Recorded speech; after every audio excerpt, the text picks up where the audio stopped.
সাহেব আবার কোন সময় আইসা পড়ে টেবিল সুন্দর করে পরিষ্কার করে থয়ে দেয়। হ্যাঁ, কি চকচক। হ্যাঁ, চেয়ারটা কত দামি চেয়ার।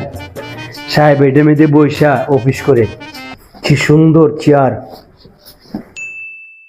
আরে সাহেব তো আজকে আইতো না তখন চেয়ারটা বই দিয়ে কিরম আরাম লাগে।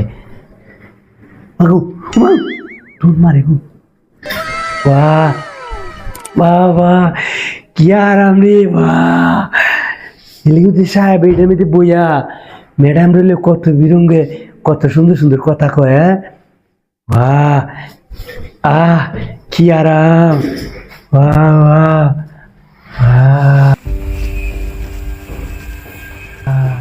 তোর এত বড় সাহস! দাঁড়া, ম্যাডাম, এত বড় সাহস!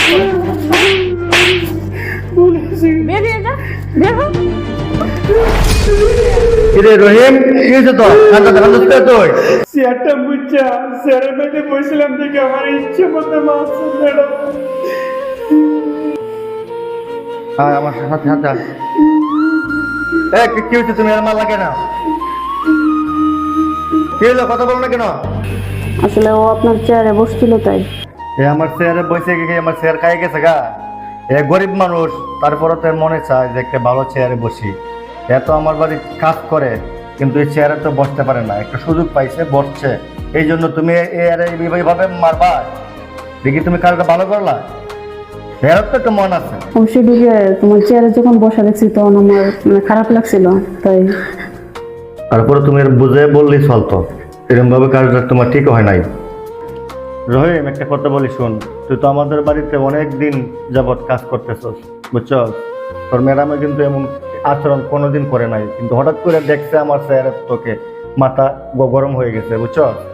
যাক, আর মনে কোনো কষ্ট নিস না, সবকিছু আমার দিকে তাকায়া বাদ দিয়ে মন থেকে মনটা ফ্রেশ করে নাও। কি যে বলুন সাহেব, আপনি যে কথাগুলো বলছেন অন্তরটা একদম ঠান্ডা হয়ে গেছে গা। ম্যাডামের যতটুকু আমার মারছে আমার কোনো দুঃখ নাই, কোনো দুঃখ নাই সাহেব। আচ্ছা, এখন কি অফিসের কাজ শেষ? জি সাহেব, অফিসে কাজ শেষ। শেষ হলে তো বাজে গেছা, রেস্ট নিয়ে গেছা। আসি, আসসালামু আলাইকুম। ওয়ালাইকুম সালাম।